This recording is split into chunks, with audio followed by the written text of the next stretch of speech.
rogarles que vayan en sus Biblias al Evangelio de Lucas, capítulo 9. Lucas, capítulo 9.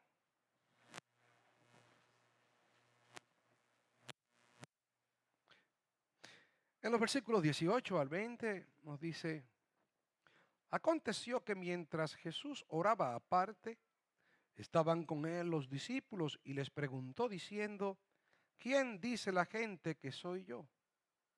Ellos respondieron: unos Juan el Bautista, otros Elías y otros que algún profeta de los antiguos ha resucitado. Él les dijo: ¿y vosotros quién decís que soy yo? Entonces respondiendo Pedro dijo: el Cristo de Dios. Un texto paralelo a este que nos amplía mucho más es Mateo capítulo 16 desde el versículo 13. Y será en el texto en el cual estaremos trabajando en esta mañana. Mateo capítulo 16, en el versículo 13 nos dice: viniendo Jesús a la región de Cesarea de Filipo, preguntó a sus discípulos diciendo: ¿quién dicen los hombres que es el Hijo del Hombre? Ellos dijeron: unos Juan el Bautista, otros Elías y otros Jeremías o alguno de los profetas. Él les dijo: ¿y vosotros quién decís que soy yo? Respondiendo Simón Pedro dijo: tú eres el Cristo, el Hijo del Dios viviente. Entonces le respondió Jesús: bienaventurado eres, Simón, hijo de Jonás, porque no te lo reveló carne ni sangre, sino mi Padre que está en los cielos. Y yo también te digo que tú eres Pedro, y sobre esta roca edificaré mi iglesia, y las puertas del Hades no prevalecerán contra ella. Y a ti daré las llaves del reino de los cielos, y todo lo que atares en la tierra será atado en los cielos, y todo lo que desatares en la tierra será desatado en los cielos. Entonces mandó a sus discípulos que a nadie dijesen que él era Jesús, el Cristo. Tal como les decíamos en una entrega anterior, el Señor Jesucristo se fue con sus discípulos a un lugar fresco, a un lugar tranquilo y quieto. Su intención era que ellos descansaran, y al llevárselos allí, aquella región de Cesarea de Filipo, se encontraban cerca del monte Hermón, un lugar sumamente fresco y agradable. El Señor entonces le pregunta a sus discípulos: ¿quiénes dicen por ahí que yo soy? La respuesta del vulgo, la respuesta del pueblo, de la gente, era que Jesús debía ser Juan el Bautista, que había resucitado de los muertos. Otros decían que él debía ser Elías que había sido prometido en el libro de Malaquías, con el cual se cerraba el canon del Nuevo Testamento, o quizás algún profeta o Jeremías que había resucitado.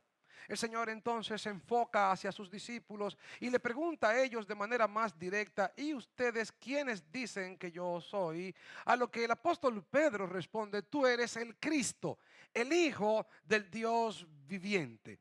El Señor le responde diciendo: bienaventurado eres Simón, hijo de Jonás, porque no te lo reveló carne ni sangre, sino mi Padre que está en los cielos. Y yo también te digo que tú eres Pedro, y que sobre esta roca edificaré mi iglesia. Así que la palabra iglesia aparece por primera vez aquí en el texto de Mateo en el Nuevo Testamento. Y surge la pregunta entonces de a quién se le ocurrió la idea de que existiera una iglesia. ¿Qué es la iglesia? ¿De dónde surge la iglesia? La palabra iglesia es una palabra compuesta, es una palabra que en griego está compuesto por la palabra ek y la palabra kaleo. La palabra ek o ex es una palabra que significa extraer, sacar de. Por ejemplo, cuando alguien habla de extraer el jugo de naranja, está hablando de sacarlo de la naranja. Cuando alguien habla de exterminar, es sacarlo de la vida. Cuando alguien habla de excomulgar, es sacarlo de la iglesia o de la comunión. Cuando alguien habla como médico de extirpar, esa palabra ek lo que significa es sacar fuera. Por lo tanto, cuando se habla de eclesia o ekaleo, está hablándose de una palabra compuesta de la palabra ek. La segunda La palabra es la palabra kaleo, que significa llamar, llamar hacia afuera. Por lo tanto, la iglesia en sentido general se pudiera definir como aquel conjunto de personas que han sido llamadas por Dios del mundo. Así que la palabra eclesía o iglesia, lo que significa es el conjunto de los llamados o una santa convocación. También en church, cuando usted utiliza la palabra church en inglés, es un derivado de la palabra alemana Kirk, y esta palabra alemana Kirk significa en sentido general una santa convocatoria, un llamamiento santo, un llamamiento de un grupo de personas a formar lo que Cristo entiende que sería su iglesia. Pero en estas palabras que el Señor le responde a Pedro, existen varios elementos que tienen que ver con la iglesia. Fíjense ustedes, cuando la ven de manera más detallada, el Señor le dice: yo también te digo que tú eres Pedro, y sobre esta roca edificaré mi iglesia. Por lo tanto, algunas personas entienden, sobre todo los católicos, que la iglesia está edificada sobre Pedro. Pero el Señor Jesucristo no le está diciendo a Pedro: y yo también te digo que tú eres Pedro y que sobre ti edificaré mi iglesia. No, Cristo está diciéndole a Pedro: yo también te digo que tú eres Pedro y sobre esta roca edificaré mi iglesia. Por lo tanto, en este texto vemos 5 aspectos de la iglesia y que estaremos tratando no todos en el día de hoy porque no nos da el tiempo. En primer lugar, vemos en este texto el fundamento de la iglesia. ¿Cómo lo veo el fundamento? Porque dice sobre esta roca, la zapata sobre la cual la iglesia va a ser edificada es aquella declaración que Pedro acababa de decir. ¿Qué acababa de decir Pedro? Que Jesús no era un ser común y corriente, que Jesús no era un hombre común y corriente, que Jesús era nada más ni nada menos que el Hijo del Dios viviente. Por lo tanto, lo primero que presenta es el fundamento de la iglesia, la roca o la piedra angular sobre la cual la iglesia está fundada. Lo segundo que nos presenta también es el constructor de la iglesia. ¿Quién la construye a la iglesia? Observen las palabras de Cristo: sobre esta roca edificaré. Por lo tanto, al Cristo decir edificaré, Él nos da a entender quién es el constructor de la iglesia. Por lo tanto, en primer lugar, el fundamento sobre esta roca. En segundo lugar, el constructor, edificaré. En tercer lugar, el propietario. ¿Edificaré qué?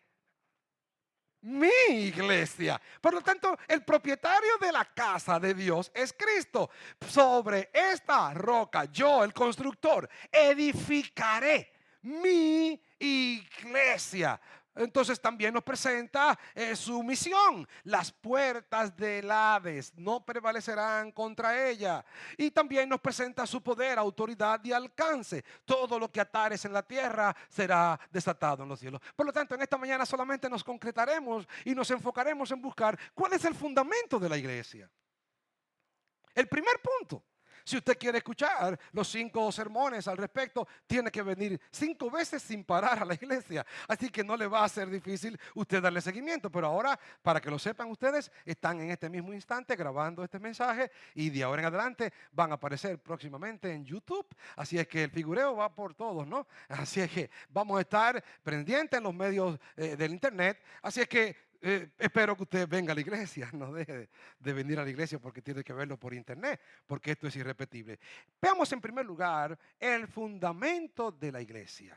¿Qué tiene Cristo en mente cuando habla de la iglesia? Vean ustedes: sobre esta roca edificaré mi iglesia. Por lo tanto, Cristo, cuando piensa en lo que será la iglesia, está pensando en un edificio. Y ese edificio va a ser construido sobre una roca. Y esa roca es una declaración. Esa roca es un enunciado. Esa roca es una verdad. Por ejemplo, hoy día nuestro país celebra el Día de la Constitución. Felicidades a ustedes que somos de San Cristóbal, ¿verdad? En San Cristóbal estamos de fiesta porque el día 6 de noviembre es el Día de la Constitución. También creo que el 6 de noviembre del 1789 es el Día de la Revolución Francesa, si no me equivoco. Pero el 6 de noviembre es el Día de la Constitución de la República Dominicana.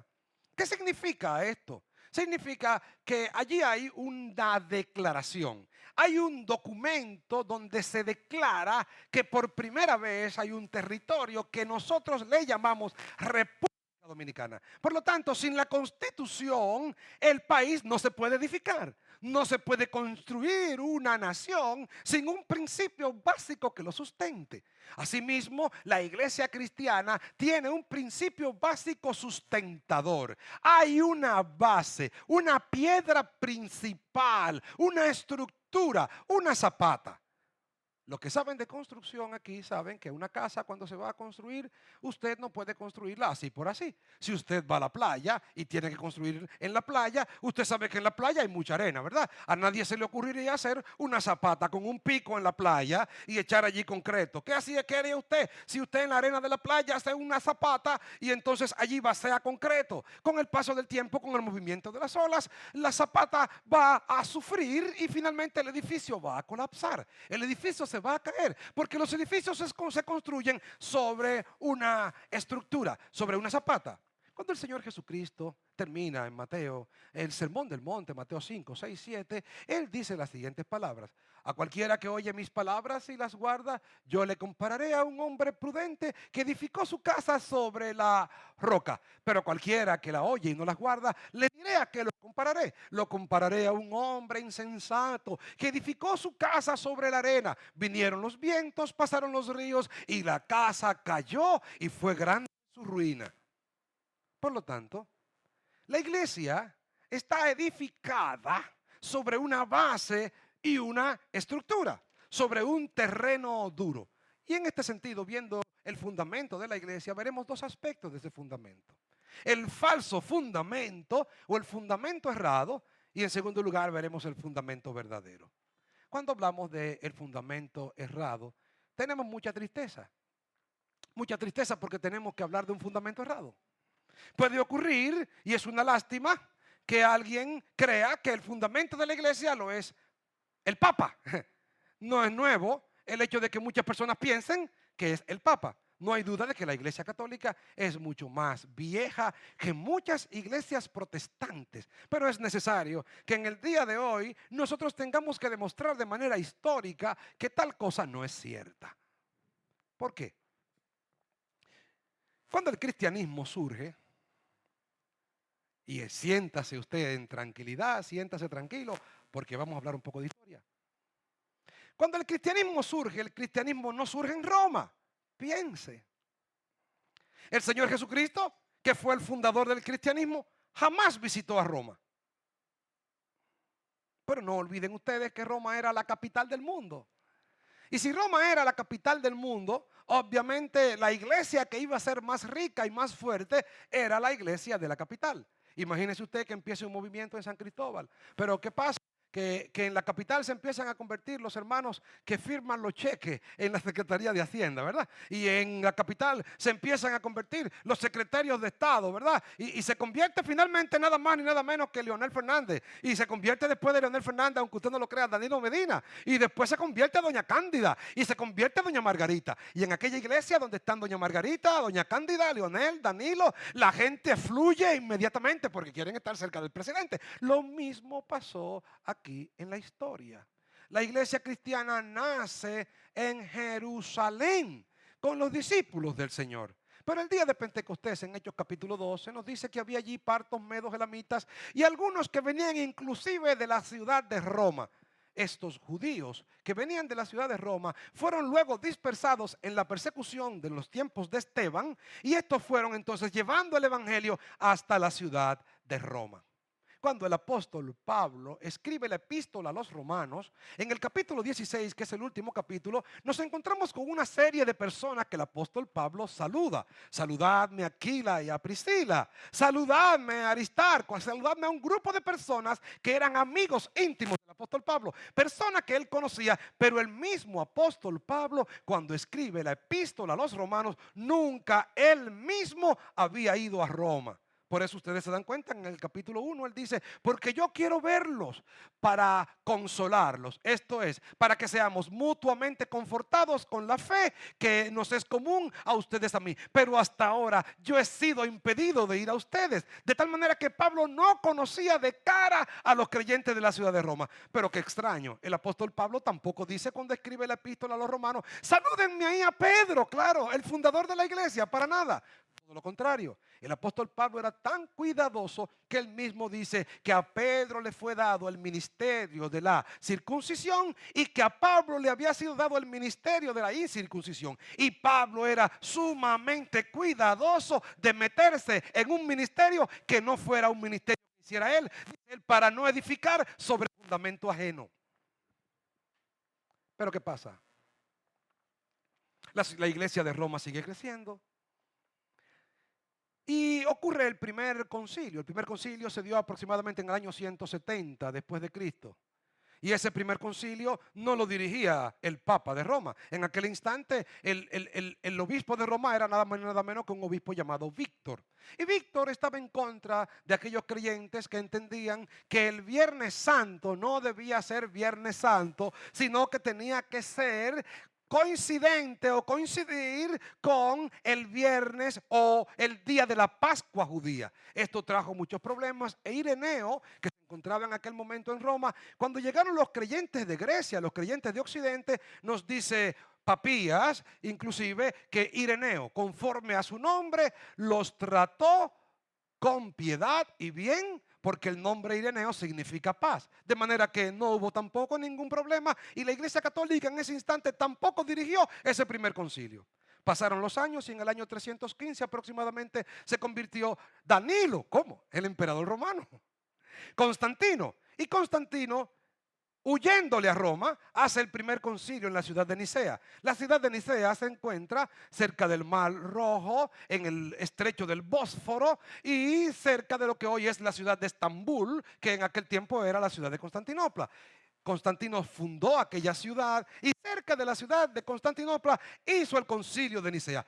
Qué interesante, en el concilio de Nicea tampoco lo dirige la Iglesia Católica. El concilio de Nicea es presidido por Eusebio de Cesarea y presidido de manera directa por el mismo Constantino. Inclusive el que se llama Papa, es decir, el que era obispo de Roma en el momento del concilio de Nicea, era muy viejito y tuvo que mandar a alguno de sus presbíteros que lo representaran.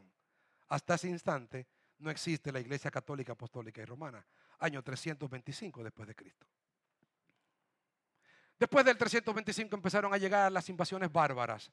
Ustedes lo dieron en la escuela, godos, visigodos, estragodos. Me recuerdo siempre en la escuela, porque en el libro de historia que yo tenía hablaba de Atila, el rey de los hunos. ¿Se recuerdan? Levanten la mano los que se recuerdan de Atila, el rey de los hunos. Era un chino que tenía unos bigotes largos que le caían aquí. Y una frase que nunca se me olvida de Atila era, por donde pasa mi caballo no crece la hierba. Entonces la emperatriz que se encontraba en Roma en aquel momento, Josefina, le mandó a pedir matrimonio a Atila. Matrimonio a Atila, porque ellas estaban fascinadas con los bárbaros. En esta invasión, entonces, el imperio romano aproximadamente en el año 430 cae y en ese mismo instante en la ciudad de Nicea se encontraba prácticamente muriendo ya en la ciudad de Hipona, nada más ni nada menos que Agustín de Hipona. Y así que el imperio romano cae en el año 430 y queda una única institución romana que es la Iglesia Católica Romana. Al quedarse la Iglesia Católica Romana se convirtió en la única institución confiable. Papas o le decían papa a los 5 obispos de las iglesias más importantes. Las iglesias más importantes eran la de Constantinopla, la de Alejandría, la de Jerusalén, la de Roma y la de Antioquía. Eran las 5 iglesias más importantes. Los que dirigían esas 5 iglesias le llamaban papas a todos. ¿Qué pasa? En el año entonces 430, con la caída del Imperio Romano, pasan entonces unos 400, 300 años hasta que el día 25 de diciembre del año 800, finalmente el imperio vuelve a juntarse bajo el encabezamiento de un emperador llamado Carlomagno. Este Carlomagno entonces se convierte en el emperador del Sacro Imperio Romano Germánico, y de ahí en adelante es cuando los papas se dan a sí mismos la autoridad de poner reyes y de quitar reyes. Así pasaron entonces unos 700 años, cuando en el año 1517, el día 31 de octubre del año 1517,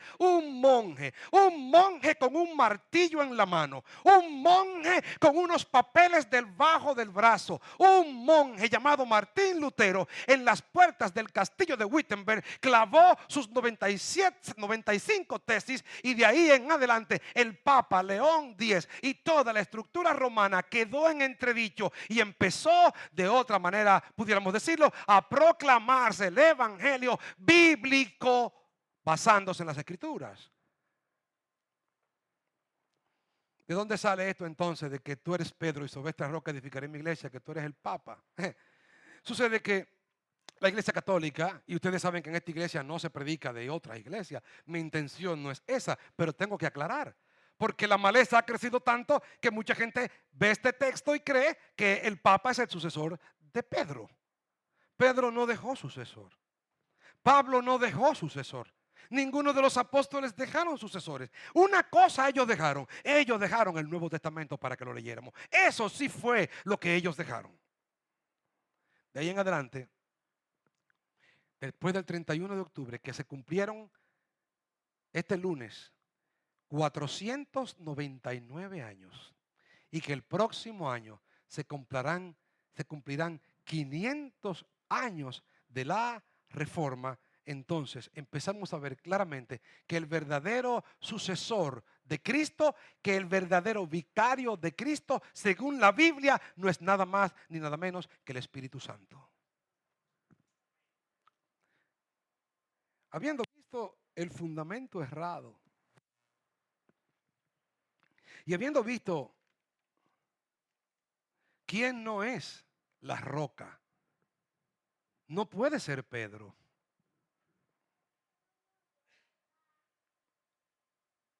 No es Pedro. Lo puede ver usted en Hechos capítulo 15, donde está el concilio de Jerusalén. Pedro pudo haber dicho, yo digo. Pedro no dijo eso. Quien terminó diciendo yo juzgo fue Jacobo, el hermano del Señor. E hicieron lo que Jacobo dijo. No quiero desmeritar a Pedro. Cuando el apóstol Pablo fue a Antioquía, allí se encontraba Pedro, el Papa, que dicen los católicos que era el Papa. Y se encontraba Pedro comiendo con los gentiles. Cuando llegaron otros de Jerusalén, dice Pablo que lo que Pedro hacía era de condenar. Porque cuando estaba con los gentiles comía con ellos. Pero cuando llegaban los judíos, entonces se retraía y se apartaba y no quería nada que ver con ellos. Se escondía para que no lo vieran. El Papa, pudiendo haber dicho, yo soy el Papa y hago aquí lo que me da la gana. No, Pedro no actuó así. Y Pablo dice, les reprendí duramente. ¿Cuál es el verdadero fundamento de la iglesia? Vamos entonces a Efesios capítulo 2, versículo 20. Efesios capítulo 2, verso 20.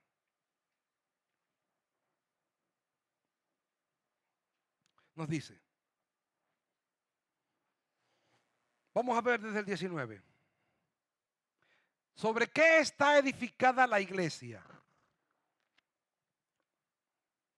Así que ya ustedes no son extranjeros ni advenedizos, sino conciudadanos de los santos y miembros de la familia de Dios. Pregunta, ¿y en qué se basa El hecho de que yo sea ciudadano de los santos y miembros de la familia de Dios. ¿Qué es aquello que hace la membresía de la familia de Dios? La iglesia. ¿Qué es aquello que nos hace ser conciudadanos de Dios? La iglesia. Pero ¿sobre qué está edificada la iglesia? Vean conmigo. Edificados, versículo 20, sobre el fundamento de los apóstoles y profetas, siendo la principal piedra del ángulo Jesucristo mismo, en quien todo el edificio bien coordinado va creciendo para ser un templo santo en el Señor, en quien vosotros también sois juntamente edificados para morada de Dios en el Espíritu. El texto nos está diciendo aquí que la piedra principal de la iglesia es nada más ni nada menos, no Pedro, sino que el mismo Señor Jesucristo. ¿Qué era una piedra angular? Es importante que lo definamos. Cuando las personas construían, no tenían los equipos que tenemos en el día de hoy. Y para construir había que buscar una piedra perfecta. ¿Qué era una piedra perfecta? Una piedra que las dimensiones de altura, de anchura y de profundidad fueran rectas, completamente rectas y equidistantes. Que fueran una piedra perfecta, un cubo prácticamente perfecto. ¿Para qué? Si el cubo en la parte de arriba estaba doblado y le ponían piedras arriba, ¿qué iba a pasar con el edificio? El edificio automáticamente iba a crecer doblado. Si la piedra en la parte de abajo de la base tenía un problema que la inclinaba hacia un lado, entonces el que estaba construyendo en ella, ¿qué iba a ocurrir? Que se iba a torcer. Por lo tanto, aquella piedra tenía que ser una piedra perfecta. Una piedra que fuera sin tacha, una piedra moldeada, una piedra excelente. Y está diciendo aquí el apóstol Pablo que Cristo es esa piedra perfecta sobre la cual la iglesia está edificada. Vamos a 1 Corintios capítulo 3, versículo 10 al 13. 1 Corintios capítulo 3.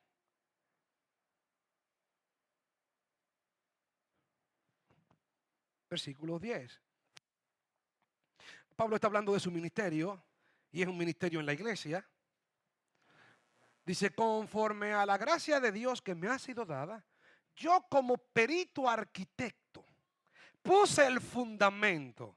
¿Qué fundamento es, Pablo? ¿Pedro es el fundamento, Pablo? ¿Será Pedro? No, vean ustedes. Y otro edifica encima. ¿Encima de qué? De el fundamento.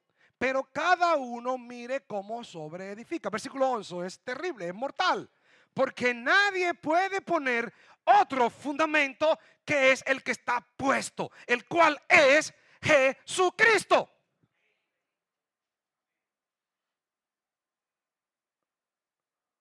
La zapata de la iglesia. Es el postulado de que Jesús es el Cristo. ¿Qué dice Pedro? El mismo Pedro. Vamos a Pedro. ¿Qué nos dice el mismo Pedrito?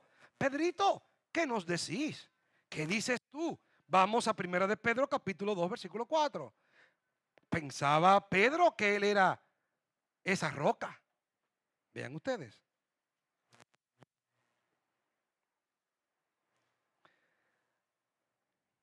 Acercándoos a él, piedra viva, desechada ciertamente por los hombres, mas para Dios, escogida y preciosa. Ustedes también, como piedra vivas, sed edificados como casa espiritual y sacerdocio santo para ofrecer sacrificios espirituales aceptables a Dios por medio de Jesucristo. ¿Quién está diciendo Pedro aquí que es la piedra escogida y preciosa? Acérquense a él, piedra viva. ¿Saben qué? Cada uno es una piedrecita. Yo también soy una piedrecita. Y estamos construyendo la iglesia. Y cuando te traen a ti, te colocan sobre Cristo.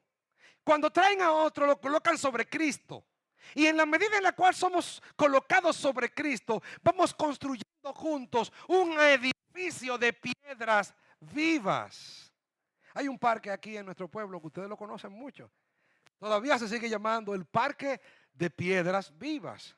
Muchas personas ignoran que cuando hicieron ese parque, trajeron piedras los municipios de todas partes del país. Trajeron piedras de San Juan de la Maguana, trajeron piedras de Pedernales, trajeron piedras de Puerto Plata, piedras de Samaná. Y allí juntaron piedras de todos los rincones del país. ¿Saben qué? La iglesia es algo semejante. Tú has venido de otro lugar, pero has venido a este lugar a edificarte sobre nuestro Señor Jesucristo. Y hoy en día tú perteneces a la iglesia, columna y baluarte de la verdad. Su iglesia. ¿Cuál es el fundamento de la iglesia?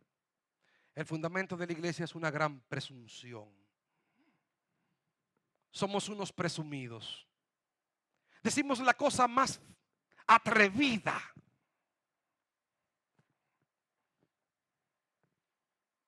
El atrevimiento más brutal, extraordinario, loco, lo decimos nosotros.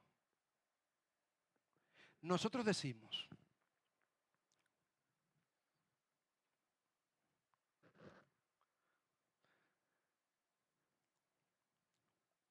que el universo existe en él, no que él existe en el universo. Que a veces decimos, Dios es omnipresente, Dios está en cada rincón del universo. No es así. Dios no es omnipresente porque Dios está en cada rincón del universo. Eso es falso. Es que el universo está en Él. Porque para Él el universo no es, como dice Isaías, ni una gota de agua que cae del cubo. El universo está en Él. Por lo tanto, nosotros decimos que aquel que contiene el universo, aquel que los cielos de los cielos no lo pueden contener, se hizo carne en la persona de Jesús. ¿Qué pasó? ¿Qué pasó? Que ese ser tan inmenso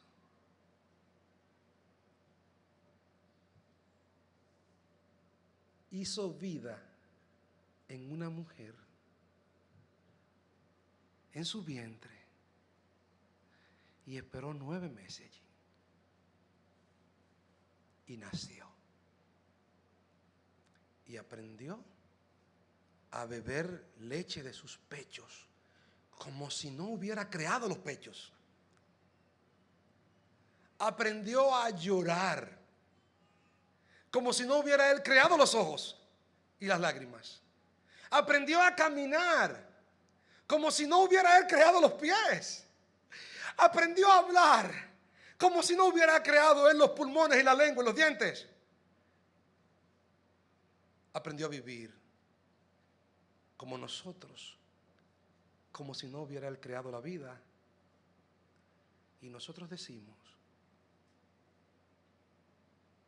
que la iglesia se sostiene sobre el postulado de que aquel que estuvo en la tierra no es un ser común y corriente, sino que es nada más ni nada menos que Jesucristo, el Hijo del Dios vivo, el eterno Rey de reyes y Señor de señores, el aquel por el cual todas las cosas fueron hechas y sin él nada de lo que ha sido hecho fue hecho, en el cual estaba la vida y la vida era la luz de los hombres, aquel que cuando dijo sea la luz fue la luz y vio que la luz era buena, aquel que le dijo a la tierra produce tierra verde, aquel que le dijo a los mares produzcan animales vivientes, aquel que le dio la capacidad del oxígeno para realizar la vida, aquel se hizo hombre, estuvo aquí y la iglesia sostiene que es Dios hecho carne.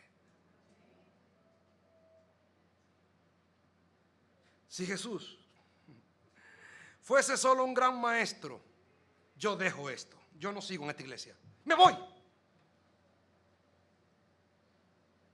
Y tú también te vas. Ah, no, mira, él era un hombre, un gran profeta de Israel, ¿sabe? Pero no pasó de ahí. ¿Y qué yo hago aquí? ¿Me voy? Si Jesús solamente quiso ser un hombre que quiso enseñarnos a vivir bien y a sacrificarnos por el prójimo hasta el punto de enseñarles, miren cómo se muere por otros. Y ya. También me voy. Si Jesús fue solo un sabio o un filósofo muy inteligente, también me voy. Si Jesús fue un hombre común y corriente, sácale esa verdad a la iglesia y te aseguro que todo esto se derrumba. Sácale el papa, sácale 1000 papas, sácale 100,000 papas. ¿Y sabe qué pasa? Nada. Sácale a la iglesia la verdad de que Jesús es el Cristo y esto se acabó.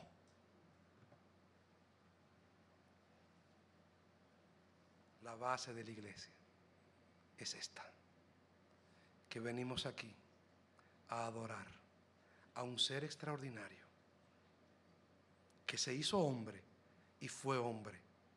Y todavía no entendemos cómo funcionó eso. No entendemos, ni vamos a entenderlo. No te martilles mucho la cabeza con eso, que no lo va a entender. Pero una cosa sabemos, que Jesucristo es Dios encarnado. Que Jesucristo no empezó a existir cuando nació de María. Que Jesucristo es el eterno Hijo de Dios. La gloria sea a Dios. Es nuestra fe. Tú puedes en esta iglesia dudar de cualquier cosa. Puedes dudar de algunas doctrinas. Pero si dudas de que Jesús es el Cristo, el Hijo del Dios viviente, no podemos ser hermanos. Todo aquel que es salvo es aquel que reconoce que Jesús es el Señor. Padre, gracias por Jesucristo, por su inmenso amor y tu inmensa misericordia. Ahora que vamos a tomar los elementos de la cena, nos recordamos que ese Dios se hizo carne por nosotros, que derramó su sangre preciosa para darnos vida y salvación. Lo tomamos con acciones de gracia en tu Hijo. Amén.